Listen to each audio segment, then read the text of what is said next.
Chicken samosa వ్యాపారం. పక్షుల గ్రామంలో చిచ్చుకాకి సమోసాల వ్యాపారం గురించి తెలియని వారంటూ లేరు. గత 10 ఏళ్లుగా ఆమె బంగాళదుంప సమోసాలు అమ్ముతూ ఊర్లో అందరి మన్ననలను పొందుతుంది. ఆ వ్యాపారంతోనే ఆమె బోలెడంత డబ్బు సంపాదించి ఊరి మధ్యలో ఒక పెద్ద రెండంతస్తుల ఇల్లు కూడా కట్టుకుంది. ఆమె ఎదుగుదల చూసి పక్కింటి తుని పిచ్చుకకు ఎప్పుడూ కొంచెం ఈర్షగా ఉండేది. ఒకరోజు రచ్చబండ దగ్గర కూర్చొని తుని పిచ్చుక చోటు చిలుక మాట్లాడుకుంటూ ఉంటారు. తుని పిచ్చుక నిట్టూరుస్తూ, చూసావా చోటు, ఆ చిచ్చుకాకి ఒకప్పుడు మనతో పాటి కూలి పనులకొచ్చేది. ఇప్పుడు చూడు, కేవలం ఆ సమోసాలు అమ్ముకుని ఎంత పెద్ద ఇల్లు కట్టుకుందో. దానికి రోజు రోజుకు డబ్బు, దాంతో పాటి పొగరు కూడా పెరిగిపోతున్నాయి. చోటు చిలుక నవ్వుతూ, అవును తుని, కానీ ఏం చేస్తాను చెప్పు, దాని చేతి వంటలో ఏదో మాయుంది. అది చేసే ఆలుగడ్డ సమోసా తింటుంటే కరకరలాడుతూ భలే ఉంటుంది. ఊరి జనాలందరూ సాయంత్రం అయ్యేసరికి దాని బండి దగ్గరే క్యూ కడతారు. డబ్బులు రాక ఏమవుతాయి? తుని పిచ్చుక కోపంగా, అందులో మాయేముందే, ఉడకబెట్టిన ఆలుగడ్డ, కొంచెం కారం, పసుపు వేసి పిండిలో పెట్టి నూనెలో వేయించడమే కదా. ఆ మాత్రం దానికి ఊరంతా దాని వెనకాల ఎందుకు పడుతున్నారో నాకు అర్థం కావడం లేదు. నాకు ఐడియా వచ్చింది చోటు, రేపటి నుండి నేను కూడా సమోసాలు చేయడం మొదలు పెడతాను. నేను కూడా చిచ్చుకాకిలాగా పెద్ద ఇల్లు కట్టుకోవాలి, డబ్బులు సంపాదించాలి. చోటు చిలుక ఆశ్చర్యంగా, ఏంటి, నువ్వు కూడా సమోసాలు అమ్ముతావా? కానీ తుని, ఇప్పటికే చిచ్చుకాకి సమోసాలకు అందరూ అలవాటు పడిపోయారు కదా, నీ బండి దగ్గరికి ఎవరొస్తారు? తుని పిచ్చుక గర్వంగా నవ్వుతూ, అదే నా మాస్టర్ ప్లాన్ చోటు. నేను నా బండిని ఎక్కడో ఊరి చివర పెట్టను. సరిగ్గా ఆ చిచ్చుకాకి బండి పక్కనే నా బండి కూడా పెడతాను. అది ఒక్క సమోసా 20 రూపాయలకు అమ్ముతోంది కదా.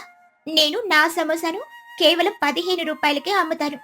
5 రూపాయలు తక్కువ అని తెలిస్తే జనాలు దాని బండి వదిలేసి నా బండి దగ్గరికి పరిగెత్తుకుంటూ వస్తారు కదా. చూస్తూ ఉండు, వారం రోజుల్లో దాని వ్యాపారం మొత్తం నేను లాగేసుకుంటాను. చోటు చిలుక సందేహంగా, ఏమోతని, ఒకరి వ్యాపారం పక్కనే మనం కూడా అదే వ్యాపారం పెడితే గొడవలొస్తాయి. అయినా నీ ఇష్టం, నేను వెళ్తాను. ఇక మరుసటి రోజు సాయంత్రం చిచ్చుకాకి ఎప్పట్లాగే ఊరి మధ్యలో తన సమోసాల బండి పెట్టుకుని రెడీగా ఉంటుంది.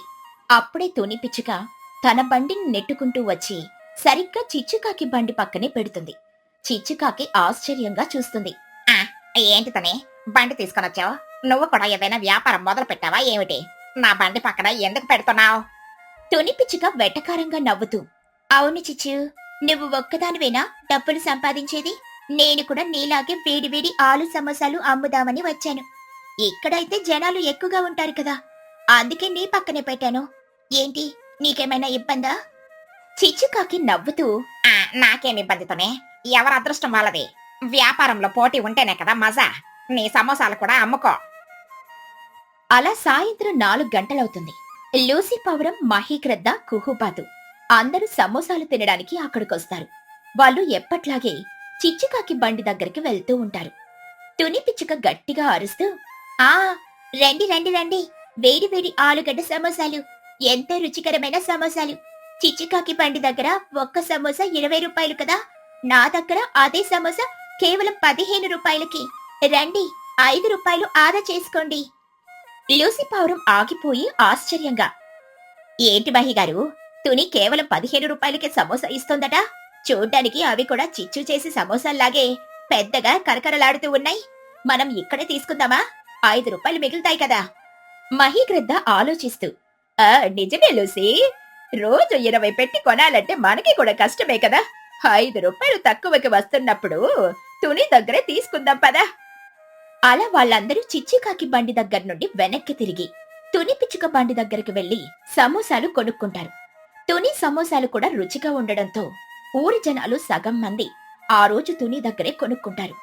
తుని ఆనందానికి అవధులుండవు. చిచ్చుకాకి మాత్రం అది అస్సలు నచ్చదు. ఆమెకు చాలా కోపం వస్తుంది. చిచ్చుకాకి తనలో తాను కొనుక్కుంటూ, చూసావా దీని పొగరు, నా బండి పక్కనే పెట్టి నా కస్టమర్లనే లాగేసుకుంటుందా. 5 రూపాయలు తగ్గిస్తే నా వాళ్ళంతా అటే వెళ్ళిపోయారు. నేను 10 ఏళ్ళుగా కష్టపడి సంపాదించుకున్న కస్టమర్లను నేను అంత ఈజీగా వదులుకోను. దీని సంగతి రేపు చెబుతాను. ఇక మరుసటి రోజు సాయంత్రం ఇద్దరు మళ్లీ పక్క పక్కనే బండ్లు పెడతారు. జనాలు రావడం మొదలవుతుంది. తుని పిచ్చుక గట్టిగా, రండి బాబు రండి, 15 రూపాయలకే వేడి వేడి ఆలు సమోసా. చిచ్చుకాకి మరింత గట్టిగా అరుస్తూ, ఇట్రండి. 10 ఏళ్ల నమ్మకం, 10 ఏళ్ల రుచి. ఈ రోజు నేను నా రేటును ఇంకా తగ్గిస్తున్నాను. నా సమోసా కేవలం 10 రూపాయలకే. అవును, 10 రూపాయలకే బ్రహ్మాండమైన ఆలు సమోసా. ఈ అనౌన్స్మెంట్ వినగానే జనాలు మళ్ళీ షాక్ అవుతారు. వావ్! నిన్నటి దాకా 20 ఉన్న సమోసా ఈ రోజు 10 రూపాయలకే ఇస్తుందేంటి ఈ చిచ్చుకాకి? భలే ఆఫరు! 10 రూపాయలకే వస్తున్నప్పుడు మనం తుని దగ్గర 15 పెట్టి ఎందుకు కొనాలి? పదండి, అందరం చిచ్చు దగ్గరే తీసుకుందాం. జనాలంతా మళ్ళీ చిచ్చుకాకి బండి దగ్గరికి వెళ్లి కొనుక్కుంటారు. తుని పిచ్చుకకి విపరీతమైన కోపం, కసి పెరిగిపోతాయి. తుని పిచ్చుక ఆవేశంగా కళ్ళెర చేసి, ఓహో, నాకే ఎదురు వెళ్తావా చిచ్చు? నువ్వు 10 రూపాయలకిస్తే నేను ఊరుకుంటానా? పక్షులరా, ఇటు వినండి. నా దగ్గర ఈ రోజు సమోసా కేవలం 5 రూపాయలకే. అవును, ఒక సమోసా కొంటే కేవలం 5 రూపాయలు మాత్రమే. రండి, ఇక్కడే తీసుకోండి. మహిగ్రద్ద ఎగిరి గంతేస్తూ, అబ్బబాబోయ్, 5 రూపాయలకా? ఇది మరీ అద్భుతం కదా!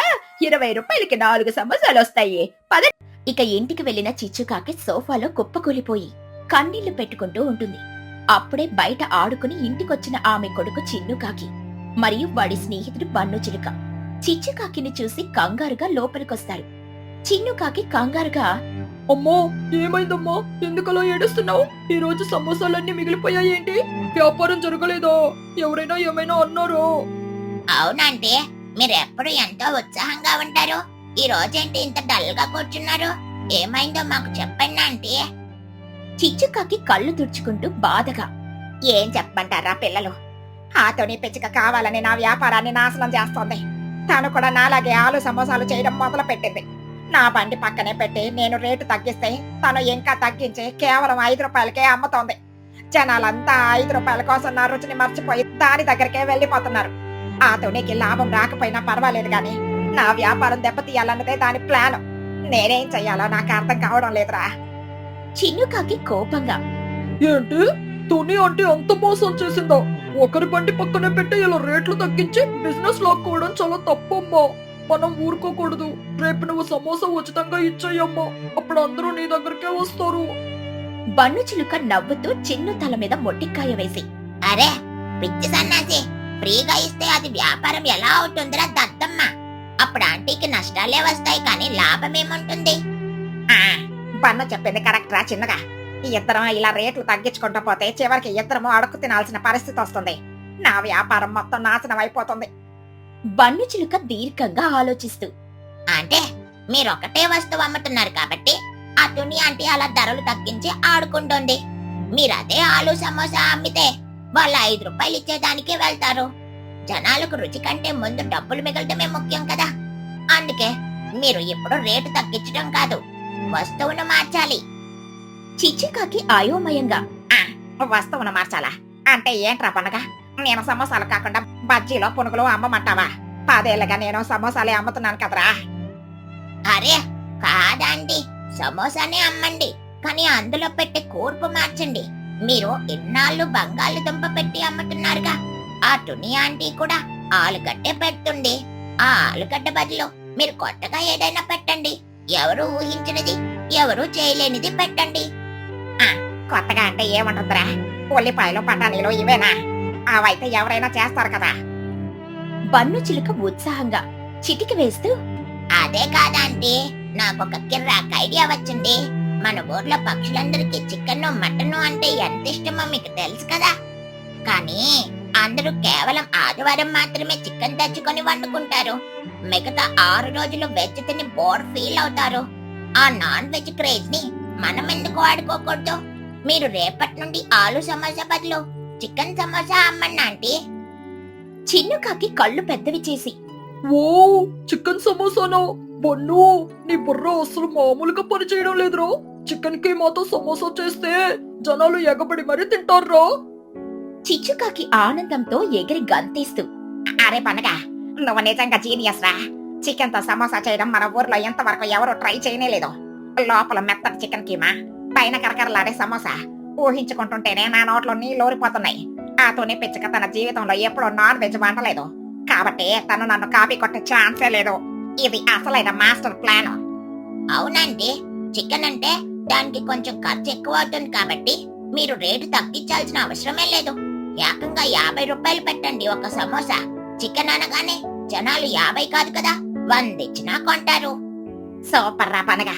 నేను ఇప్పుడే వెళ్ళి చికెన్ మసాలాలు అన్ని తీసుకొని వస్తాను.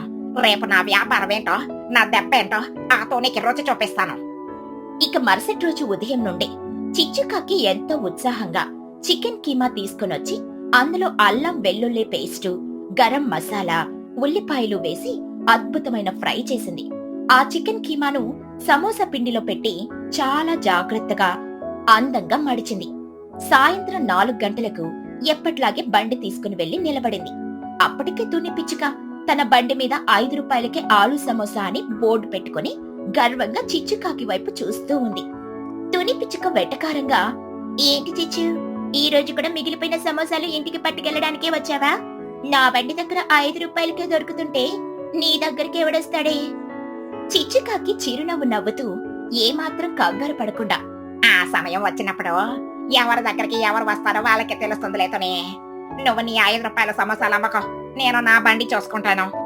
ఇక ఊరి పక్షులన్నీ మెల్లగా రావడం మొదలుపెట్టాయి. తుని పిచ్చుక బండి దగ్గరికి వెళ్లబోతూ ఉండగా చిచ్చుకాకి తన కడాయిలో వేడివేడి నూనెలో తాను తయారు చేసిన చికెన్ సమోసాలను వేసింది. ఆ వేడి నూనెలో చికెన్ కీమా సమోసాలు వేగుతుంటే అందులో నుండి వచ్చిన మసాలా గుమగుమలు, చికెన్ ఫ్రై సువాసన గాలిలో కలిసిపోయి ఊరంతా వ్యాపించింది. ఆ వాసన పీల్చిన పక్షులన్నీ అక్కడికక్కడే ఆగిపోయాయి. లూసీ పౌరం ముక్కు ఎగపీలుస్తూ, అబ్బా ఏంటా వాసన? అచ్చం మనం ఆదివారం పట్టుకునే చికెన్ ఫ్రై వాసన లాగే ఉంది. ఈ వాసన ఏ బండి నుండి వస్తుందబ్బా? తుని పిచ్చుక ఆలు సమోసా నుండి ఇంత ఘాటైన నాన్ వెజ్ వాసన రాదు కదా. ఆ వాసన చిచ్చుకాకి బండి దగ్గర నుండే వస్తోంది. అందరూ ఆశ్చర్యంగా చిచ్చుకాకి బండి వైపు చూశారు. అప్పుడు చిచ్చుకాకి గొంతు సవరించుకుని గట్టిగా అరిచింది. చిచ్చుకాకి గట్టిగా ఉత్సాహంగా, రండి పక్షులారా రండి. పాత ఆలు సమోసాలు తిని తిని బోర్ కొట్టిందా? మీ నాలుకకు కొత్త రుచి కావాలా? మీకోసం మీ చిచ్చుకాకి ఒక సరికొత్త వంటకం తీసుకొని వచ్చింది. అదే చికెన్ సమోసా. అవును, లోపల కారం కారంగా చికెన్ కీమా మసాలా, పైన కరకరలాడే పిండి. కేవలం 50 రూపాయలకి ఒక చికెన్ సమోసా. ఆదివారం దాకా వెయిట్ చేయాల్సిన పనే లేదు. రోజు రండి, చికెన్ సమోసా తినండి. చోటు చిలుక కళ్ళు పెద్దవి చేసి నోరెళ్లబెట్టి, ఏంటి చికెన్ సమోసానా?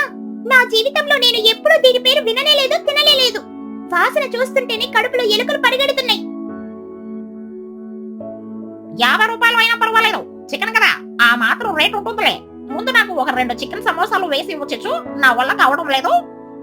క్షణాల్లో తుని పిచ్చుక బండి దగ్గరున్న పక్షులన్నీ ఆ 5 రూపాయల ఆలు సమోసాలను వదిలేసి పరిగెత్తుకుంటూ చిచ్చుకాకి బండి ముందు క్యూ కట్టాయి. చిచ్చుకాకి వేడివేడిగా చికెన్ సమోసాలు ఇస్తుంటే పక్షులు ఆబగా లాగించేస్తున్నాయి. మహిగ్రద్ద సమోసా తిని కళ్ళు మూసుకుని ఆనందంగా, వావ్, అద్భుతం చిచ్చు, లోపల చికెన్ కీమా ఎంత జ్యూసీగా ఉందో. అసలు ఈ ఐడియా నీకెలా వచ్చిందే? 5 రూపాయల ఆలు సమోసా 100 తిన్నా కూడా ఈ ఒక్క చికెన్ సమోసాకు సాటే రావు. సూపరు. అవును చిచ్చు, నువ్వు నిజంగా గ్రేట్. ఇకపై నేను రోజొచ్చి ఈ చికెన్ సమోసా తింటాను. పక్షులన్నీ చిచ్చుకాకి చికెన్ సమోసాను పొగట్టలతో ముంచెత్తుతున్నాయి. చిచ్చుకాకి తెచ్చిన 100 చికెన్ సమోసాలు కేవలం అరగంటలో అమ్ముడైపోయాయి. ఆమె గల్ల పెట్టి నిండా 50 రూపాయల నోట్లతో నిండిపోయింది. ఇదంతా చూస్తున్న తుని పిచ్చుకకు మైండ్ బ్లాంక్ అయిపోయింది. తాను 5 రూపాయలకే ఇస్తున్నా ఒక్క పక్షి కూడా తన బండి వైపు కన్నెత్తి చూడలేదు. తుని పిచ్చుక తల పట్టుకుని బాధగా, దేవుడా, నేనెంత పెద్ద తప్పు చేశాను. ఆ చిచ్చుకాకి చేసిన వ్యాపారాన్ని కాపీ కొట్టి నేను గొప్పదాన్నైపోదామని అనుకున్నాను. నా రేట్లు తగ్గించి ఆమెను తొక్కేయాలని అనుకున్నాను. కానీ తను కొత్తగా ఆలోచించింది. చికెన్ సమోసాతో నన్ను కోలుకోలేని దెబ్బ కొట్టింది. ఒకరిని కాపీ కొట్టి మనం ఎప్పుడూ పైకి రాలేము. మనకంటూ ఒక సొంత టాలెంట్, కొత్త ఆలోచన ఉండాలి. నేను చేసిన పనికి నాకు తగిన శాస్తి జరిగింది. అందరూ వెళ్లిపోయాక తుని పిచ్చుక నెమ్మదిగా చిచ్చుకాకి దగ్గరికి వెళ్ళింది. తుని పిచ్చుక తగ్గి మాట్లాడుతూ, నన్ను క్షమించు చిచ్చు. నీ వ్యాపారం చూసి ఈర్ష్యపడి నీ పక్కనే బండి పెట్టి రేట్లు తగ్గించి నిన్ను దెబ్బతీయాలని చూశాను. కానీ నువ్వు మాత్రం కొత్తగా ఆలోచించి నీ సత్తా ఏంటో నిరూపించుకున్నావు. చికెన్ సమోసా అనేది చాలా గ్రేట్ ఐడియా. నేను నీకు పోటీ రావడం నిజంగా నా తప్పే. రేపటి నుండి నేను ఇక్కడ నా బండి పెట్టను. నేను వేరే చోట ఏదైనా కొత్త వ్యాపారం ఆలోచించుకుని మొదలు పెడతాను. నీకు ఆల్ ది బెస్ట్. చిచ్చుకాకి నవ్వుతూ, పర్వాలేదు లేతోనే, వ్యాపారంలో పోటీ కామనే కదా. నువ్వు పోటీ రావడం వల్లే నేను కూడా కొత్తగా ఆలోచించగలిగాను. నీకు కూడా అంత మంచి జరగాలి. తుని పిచ్చుక తన బండి తీసుకుని అక్కడి నుండి వెళ్లిపోతుంది. ఆ రోజుటి నుండి తుని వేరే చోట తనకంటూ ఒక కొత్త అల్పాహార వ్యాపారం మొదలుపెట్టి ప్రశాంతంగా జీవించింది. చిచ్చుకాకి మాత్రం తన చికెన్ సమోసాతో ఊరంతటికి ఫేవరెట్ అయిపోయి తన వ్యాపారాన్ని ఎంతో లాభసాటిగా ఆనందంగా కొనసాగించింది. ఒక చిన్నారి బన్ను ఇచ్చిన ఐడియా చిచ్చుకాకి వ్యాపార సామ్రాజ్యాన్ని నిలబెట్టింది. వర్షంలో అమ్మగారి ఇంటికి మహిగ్రద్దకు 2 కూతుర్లు. పెద్ద కూతురు తుని పిచ్చుక, చిన్న కూతురు చోటు చిలుక. మహిగ్రద్ద తన 2 కూతుర్లకు పెళ్లిళ్లు చేసి సిటీకి పంపించేస్తుంది. తుని పిచ్చుక, చోటు చిలుకలు తమ కుటుంబాలతో సిటీలో ఎంతో సంతోషంగా జీవిస్తూ ఉంటారు. ఒకరోజు మధ్యాహ్నం తుని పిచ్చుక ఇంట్లో వంట చేస్తూ ఉండగా హఠాత్తుగా ఆమె ఫోన్ మోగుతుంది. ఫోన్ చూస్తే తన తల్లి మహిగ్రద్ద దగ్గర పని మనిషిగా ఉండే చిచ్చుకాకి నుండి కాల్ వస్తుంది. తుని పిచ్చుక ఫోన్ లిఫ్ట్ చేసి కంగారుగా, హలో చిచ్చు, ఏంటి ఈ టైంలో ఫోన్ చేసావు? అంతా బాగున్నారా? అమ్మకేమైనా అయిందా? చిచ్చుకాకి ఫోన్లో కొద్దిగా బాధగా నటిస్తూ, ఏం చెప్పమంటారు టోనీ గారు, మీ అమ్మగారికి ఈ మధ్య ఆరోగ్యం అసలు బాగాలేదండి. వయసు పైబడిపోయింది కదా, ఊరికే నీరసపడిపోతున్నారు. ఎప్పుడు మీ ఇద్దరి గురించే కలవరిస్తున్నారు. మిమ్మల్ని, మీ పిల్లల్ని చూడాలని చాలా బెంగ పెట్టుకున్నారు. కుదిరితే ఒకసారి వచ్చి చూసి వెళ్ళండి టోనీ గారు. తుని పిచ్చుక ఆందోళనగా, అయ్యో దేవుడా, అమ్మకి బాలేదా? మొన్ననే కదా ఫోన్లో మాట్లాడాను, బాగానే ఉన్నాను అని అంది కదా. సరే చిచ్చు, నేను వెంటనే ఈ విషయం చోటుకు చెప్పి ఇద్దరం ఎలాగైనా రేపటికల్లా ఊరికి బయలుదేరి వస్తాము. అమ్మని జాగ్రత్తగా చూసుకో. తుని పిచ్చుక వెంటనే పరిగెత్తుకుంటూ పక్క వీధిలో ఉండే తన చెల్లెలు చోటు చిలుక ఇంటికి వెళ్తుంది. ఏంటి అక్క అలా ఆయాసపడుతూ వచ్చావు, ఏమైంది? తుని పిచ్చుక కంగారుగా, చోటు, మన అమ్మకి ఆరోగ్యం అస్సలు బాలేదట. తనని చూసుకోడానికి ఉన్న పని మనిషి చిచ్చుకాకి ఇప్పుడే ఫోన్ చేసింది. అమ్మ మన కోసం చాలా బెంగ పెట్టుకుందట. మనం వెంటనే ఊరికి బయలుదేరాలి. త్వరగా బట్టలు సర్దుకో. చోటు చిలుక బాధపడుతూ, అయ్యో అమ్మ, అవునే అక్క, మనం అమ్మని చూసి చాలా రోజులైంది కదా. ఈ సిటీ ఉరుకుల పరుగుల జీవితంలో పడి అమ్మను పట్టించుకోవడమే మానేశాం. నేను ఇప్పుడే మా బండుగాడిని తీసుకొని వస్తాను. మనం ఈ రోజు రాత్రికి రైలు ఎక్కేద్దాం. ఇక మరుసటి రోజు ఉదయం ఆకాశమంతా మబ్బులు పట్టి సన్నగా చల్లగా వర్షం కురుస్తూ ఉంటుంది. తుని చోటులు తమ పిల్లలైన పుచ్చి పిచ్చుక, బన్ను చిలుకలను తీసుకుని గొడుగులు పట్టుకుని రైల్వే స్టేషన్కి చేరుకుంటారు. అప్పటికే రైలు ప్లాట్ఫామ్ మీద సిద్ధంగా ఉంటుంది. అందరూ హడావిడిగా రైలు ఎక్కుతారు. పిల్లలు విండో సీట్ల కోసం పోటీ పడుతూ కూర్చుంటారు. రైలు పూత పెట్టుకుంటూ మెల్లగా కదులుతుంది. బన్ను చిలుక కిటికీలో నుండి బయటికి చూస్తూ ఉత్సాహంగా, ట్రైన్ స్టార్ట్ అయిపోయింది బొజ్జే, మనం అమ్మమ్మ వాళ్ళ ఊరికి వెళ్తున్నాం. నాకైతే చాలా ఎక్సైటింగ్ గా ఉంది. మన అమ్మమ్మ వాళ్ళ ఇల్లు ఎలా ఉంటుంది? అక్కడ ఆడుకోవడానికి ఫ్రెండ్స్ ఉంటారా? బుజ్జి పిచ్చుక నవ్వుతూ, నాకు చాలా థ్రిల్లింగ్ గా ఉందిరా కనుక. అమ్మమ్మ ఇల్లు చాలా పెద్దగా, చుట్టూ చెట్లతో ఉంటుందని మా అమ్మ చెప్పింది. అక్కడ పోలేదంత స్థలం ఉంటుందట. మనం రోజంతా ఆడుకోవచ్చు. తుని పిచ్చుక పిల్లల్ని చూసి నవ్వుతూ చోటుతో, చూసావా చోటు, పిల్లలు ఎంత సంతోషంగా ఉన్నారు. మనం వాళ్ళని ఎప్పుడూ సిటీలోనే బంధించాం. కనీసం ఈ పల్లెటూరి వాతావరణం కూడా వాళ్ళకి తెలియకుండా పెంచాము. చోటు చిలుక నెట్టూరుస్తూ, అవునే అక్క, కానీ అమ్మని తలుచుకుంటేనే నా మనసులో ఏదోలా ఉంది. అమ్మకి ఏం కాదు కదా, అమ్మదే ఒకటే భయంగా ఉంది నాకు. ఏం అవ్వదులే చోటు, మనం వెళ్తున్నాం కదా, అమ్మ కోరుకుంటుంది. రైలు మెల్లగా సిటీ దాటి పల్లెటూరి వాతావరణంలోకి ప్రవేశిస్తుంది. బయట సన్నగా పడుతున్న వర్షానికి ప్రకృతి మొత్తం పచ్చదనంతో కలకలలాడుతూ ఉంటుంది. పెద్ద పెద్ద కొబ్బరి తోటలు, అప్పుడే నాట్లు వేసిన పొలాలు, చెరువులు, కాలువలు కిటికీల నుండి అద్భుతంగా కనిపిస్తూ ఉంటాయి. పిల్లలు ఆ అందమైన దృశ్యాలను చూసి మైమరిచిపోతారు. బుజ్జి పిచ్చుక ఆనందంతో అరుస్తూ, వావ్ అమ్మా, అటు చూడు, ఆ పొలాలు ఎంత పచ్చగా, ఎంత అందంగా ఉన్నాయో కదా. ఆ చెట్లు గాలికి ఎలా ఊగుతున్నాయో చూడు. సిటీలో ఇలాంటివి మనకెక్కడ కనిపించవు కదమ్మా. బన్ను చిలుక కిటికీకి అతుక్కుపోయి, అవును బొజ్జే, ఆ కొబ్బరి చెట్లు చూడు ఎంత ఎత్తుగా ఉన్నాయో. అదిగో అటు చూడు, ఆ చిన్న చెరువుల పక్షులన్నీ వానకి ఎలా తడుస్తూ ఆడుకుంటున్నాయో. ఆ నీళ్ళల్లో చేపలు ఎగురుతున్నాయి చూడు బొజ్జే. వావ్, ఇదంతా ఒక కలలాగా ఉంది కదా. తుని పిచ్చుక నవ్వుతూ, అవునరా పిల్లలు, పల్లెటూరు అంటూనే ప్రకృతికి పెట్టింది పేరు. ఆ స్వచ్ఛమైన గాలి, ఆ పచ్చదనం సిటీలో ఎక్కడుంటాయి? మీరు అక్కడికి వెళ్ళాక ఆ తోటలో హాయిగా ఆడుకోండి.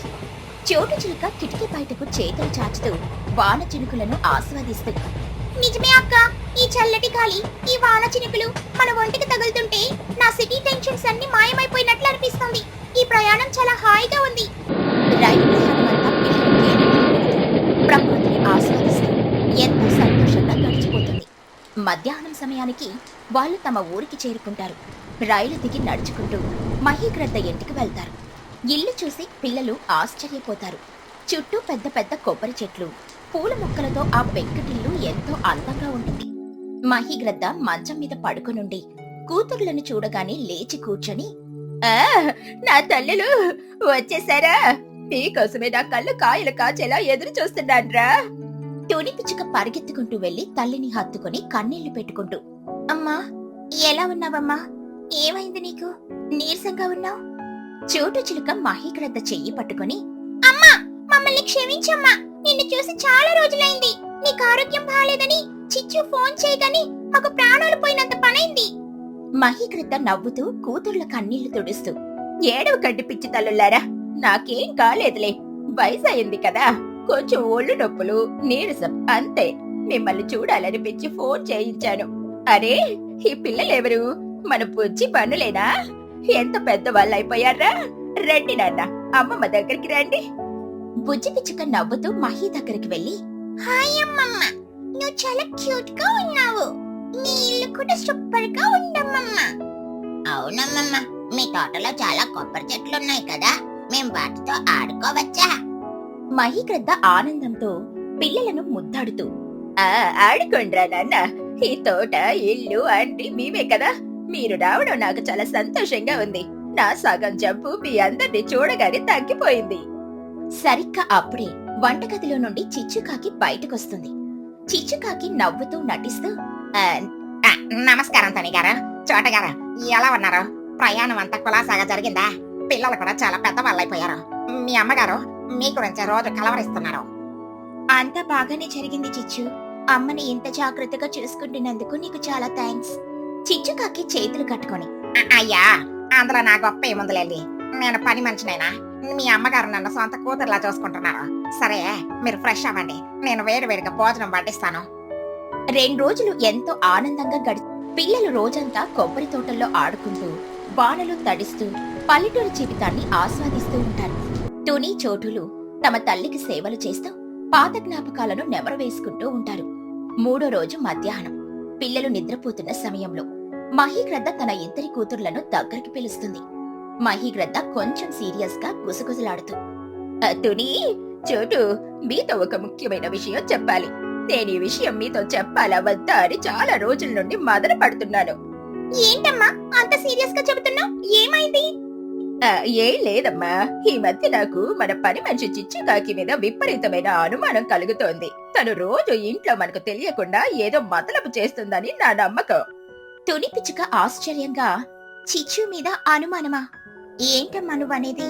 తను నీకు ఎంత నమ్మకంగా పని చేస్తోంది కదా, ఏమైంది? నమ్మకమేనే, కానీ ఈ మధ్య నా కళ్ళు సరిగ్గా కనిపించడం లేదు కదా. నా అకౌంట్ బుక్స్ అన్ని తనే రాస్తోంది, కానీ నాకెందుకో తను లెక్కలు సరిగ్గా రాయడం లేదని, మనకొచ్చే ఆదాయంలో కొంత డబ్బుని తను నొక్కేస్తుందని అనుమానంగా ఉంది. ముఖ్యంగా మన కొబ్బరి తోటలో కాసే కొబ్బరి బోండాలు లెక్కలు నాకు అస్సలు నమ్మశక్యంగా అనిపించడం లేదు తల్లి. ఒకసారి మీరు కూడా ఆ లెక్కలు చెక్ చేస్తే బాగుంటుందని నా ఉద్దేశం. చోటు చిలుక కోపంగా, ఏంటి మన ఇంట్లో ఉంటూ మన అన్నం తింటూ మనకి టోపీ పెడుతుందా ఆ చిచ్చుకాకి? అమ్మా నువ్వు అస్సలు కంగారు పడకు, ఈ విషయం నేను అక్క చూసుకుంటాం. దాని బండారం ఎలా బయట పెట్టాలో మాకు తెలుసు, దాని మీద ఒక కన్నేసి ఉంచుతాము. ఆ రోజు నుండి తోని చోటులు చిచ్చుకాకి కదలికలను రహస్యంగా గమనించడం మొదలు పెడతారు. మరుసటి రోజు ఉదయం చిచ్చుకాకి మార్కెట్ కు వెళ్లి తిరిగొస్తుంది. ఆమె చేతిలో ఒక చిన్న సంచి ఉంటుంది. మహీగ్రద్ద, తోని చోటు ముగ్గురు హాల్లో కూర్చొనుంటారు. చిచ్చుకాకి నవ్వుతూ అమాయకంగా నటిస్తూ మహీగ్రద్ద దగ్గరకొచ్చి, అమ్మగారు ఇదిగోండి, ఈ సంవత్సరం మన కొబ్బరి తోటలో కాసిన కొబ్బరి బోండాలు మొత్తం మార్కెట్ లో అమ్మేశాను. వ్యాపారి డబ్బులు ఇచ్చాడు, ఈ సంచిలో ఉన్నాయి తీసుకోండి. మహీగ్రద్ద సంచి తీసుకుంటూ, అవునా చిచ్చు, సంతోషం. అయితే ఇంతకీ ఈ సంవత్సరం కొబ్బరి బోండాల డబ్బులు మొత్తం ఎంత వచ్చాయి? చిచ్చుకాకి నమ్మకంగా చెబుతూ, మొత్తం ఖర్చులు పోను అక్షరాల ₹1,00,000 వచ్చాయి అమ్మగారు. అంత లెక్క పెట్టి తీసుకొని వచ్చాను. తుని పిచ్చుక అకస్మాత్తుగా మధ్యలో కలుగజేసుకుని, అవునా చిచ్చు, ₹1,00,000 వచ్చాయా? చాలా మంచి రేట్ వచ్చినట్లుంది. ఇంతకీ ఈ సంవత్సరం మన తోటలో ఎన్ని కొబ్బరి బొండాలు కాసాయి? చిచ్చుకాకి కొద్దిగా కంగారు పడుతూ తడబడుతూ, అదా తుని గారు, ఈ సంవత్సరం వర్షాలు తక్కువ పడ్డాయి కదా, దిగుబడి కొంచెం తగ్గిందిలే. ఒక 2,000 కాయలు మాత్రమే కాసాయండి. ఆ 2,000 కాయలు అమ్మాను. చోటు చిలుక కళ్ళు చిన్నవి చేసి చూస్తూ, 2,000 కాయలా? సరే, అయితే ఒక్కో కాయ ఎంత కమ్మావు చిచ్చు? చిచ్చుకాకి చెమటలు తుడుచుకుంటూ, ఒక్కో కాయ అదే ₹50 అమ్మానండి. 2,000 కాయలు ఇంటూ ₹50 మొత్తం ₹1,00,000 అన్నమాట. లెక్క సరిపోయింది కదా. టోనీ పిచ్చుక నవ్వుతూ, లెక్క బాగానే సరిపోయింది చిచ్చు, కానీ ఒక్క నిమిషం ఆగు. టోనీ పిచ్చుక ఫోన్ తీసి ఎవరికో కాల్ చేసి వెంటనే రమ్మని చెబుతుంది. 2 నిమిషాల్లో పక్కింట్లో ఉండే లూసీ పౌరం అక్కడికొస్తుంది. లూసీకి కూడా పెద్ద కొబ్బరి తోట ఉంటుంది. రండి లూసీ గారు, మీరిక్కడికి రావడం చాలా అవసరం పడింది. ఒక చిన్న విషయం అడగాలి. ఏంటి తుని గారు, చెప్పండి, నేను మార్కెట్ నుండి ఇప్పుడే వచ్చాను. లూసీ గారు, నిన్న మీరు మీ తోటలోని కొబ్బరి బొండాలను మార్కెట్లో అమ్మారు కదా, ఒక్కో కాయను వ్యాపారికి ఎంత రేటుకిచ్చారు? లూసీ పౌరం సహజంగా, ఎంతకిస్తాం తుని గారు, ఇప్పుడు మార్కెట్లో కొబ్బరి బొండాలకు మంచి డిమాండ్ ఉంది. అందరి దగ్గర కొన్నట్లే నా దగ్గర కూడా ఒక్కో కాయ ₹90 కొన్నాడు. మార్కెట్ రేటు అందరికీ ఒకటే కదా. లూసీ మాటలు వినగానే చిచ్చుకాకి గుండె ఆగిపోయినంత పనవుతుంది. చేతులు కాళ్ళు వణుకుతాయి, ముఖం పాలిపోతుంది. తుని పిచ్చుక కోపంగా చిచ్చుకాకి వైపు చూస్తూ, విన్నావా చిచ్చు, లూసీ గారు ఏమంటున్నారో విన్నావా? మార్కెట్లో ఒక్కో కాయ రేటు ₹90 పలుకుతుంటే నువ్వు మాత్రం ₹50కే అమ్మానని మాకు లెక్క చెబుతున్నావా? చోటు చిలుక ఆవేశంగా మీతకొస్తూ, అంటే ఏంటి దాని అర్థం? మిగతా ₹40 నువ్వు జోబులో వేసుకున్నావన్నమాటే కదా. నువ్వు అమ్మింది 2,000 కాయలు, కాయకి ₹40 చొప్పున లెక్కేసుకుంటే ఏకంగా ₹80,000 నువ్వు మాకు తెలియకుండా నొక్కేశావా? ఎంత ధైర్యమే నీకు? చిచ్చుకాకి వణుకుతూ చేతులు జోడించి, తుని గారు, చోట గారు, నన్ను క్షమించండి. తుని పిచ్చుక కోపంగా, నిన్నెందుకు క్షమించాలి చిచ్చు? మా అమ్మ నీకు నెలకు ₹10,000 జీతం ఇస్తుంది. 3 పూట్ల మా ఇంట్లోనే కడుపు నిండా భోజనం పెడుతుంది. నిన్ను ఒక పని మనిషిలా కాకుండా ఇంట్లో మనిషిలా చూసుకుంటుంది. అయినా నీకు కకృతి చావలేదా?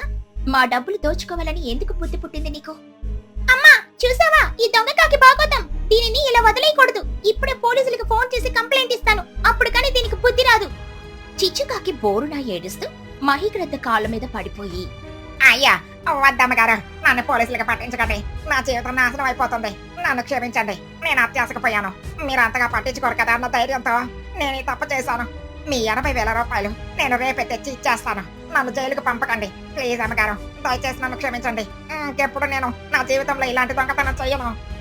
మహిగ్రద్ద నిట్టూరుస్తూ జాలిగా, లే చిచ్చు లే, తప్పు చేశావు, అది ఒప్పుకున్నావు. నువ్వు నా దగ్గర ఎన్నో ఏళ్లుగా పని చేస్తున్నావు. నిన్ను జైలుకు పంపితే నీ కుటుంబం రోడ్డున పడుతుంది. అందుకే నిన్ను ఈ ఒక్కసారికి క్షమిస్తున్నారు. తుని పిచ్చుక కఠినంగా, అమ్మ క్షమించినా మేము నిన్ను అంత ఈజీగా వదలం చిచ్చు. ఈసారికి వదిలేస్తున్నాం, కానీ రేపటి నుండి బుద్ధిగా పని చేసుకో. లెక్కల్లో ₹1 తేడా వచ్చినా ఆ మరుక్షణం నువ్వు చేలు ఊచలు లెక్క పెట్టాల్సిందే. ఇదే నీకు లాస్ట్ వార్నింగ్, అర్థమైందా? చిచ్చుకాకి ఏడుస్తూ చేతులు కట్టుకొని, అర్థమైంది తుని గారు, నా బుద్ధి గడ్డి తింది. ఇంకెప్పుడు మీ నమ్మకం ఒప్పు చేయను. రేపే మీ డబ్బులు తెచ్చిచ్చేస్తాను. ఆ సంఘటన తర్వాత చిచ్చుకాకి పూర్తిగా మారిపోతుంది. దొంగతనం చేయడం మానేసి నిజాయితీగా మహిగ్రద్ద దగ్గర పని చేయడం మొదలు పెడుతుంది. తుని చోటులు తమ తల్లి దగ్గర 4 వారాల పాటు ఉంటారు. తల్లికి సేవలు చేస్తూ ఆమెను పూర్తిగా ఆరోగ్యవంతురాలిగా చేస్తారు. పిల్లలు బుజ్జి పన్నులు పల్లెటూరి వాతావరణంలో ఆడుకుంటూ ఎంతో ఆనందంగా గడుపుతారు. సెలవులు ముగియడంతో మహిగ్రద్ద ఆశీర్వాదం తీసుకుని తుని చోటులు తమ పిల్లలతో సహా మళ్లీ తిరిగి సిటీకి బయలుదేరతారు. బుజ్జి పిచ్చుక బాయ్ బాయ్ చెప్తూ, బాయ్ అమ్మమ్మ, మళ్ళీ సెలవులకి ఖచ్చితంగా వస్తాము. బాయ్ అమ్మమ్మ, నీ ఇల్లు ఈ పల్లెటూరు చాలా బాగున్నాయి. మహిగ్రద్ద కళ్ళల్లో నీళ్లతో వాళ్ళకి వీడ్కోలు పలుకుతుంది. వర్షంలో అమ్మమ్మ గారింటికి చేసిన ప్రయాణం ఆ పిల్లలకి తుని చోటులకి ఒక అందమైన మధురమైన జ్ఞాపకంగా మిగిలిపోతుంది.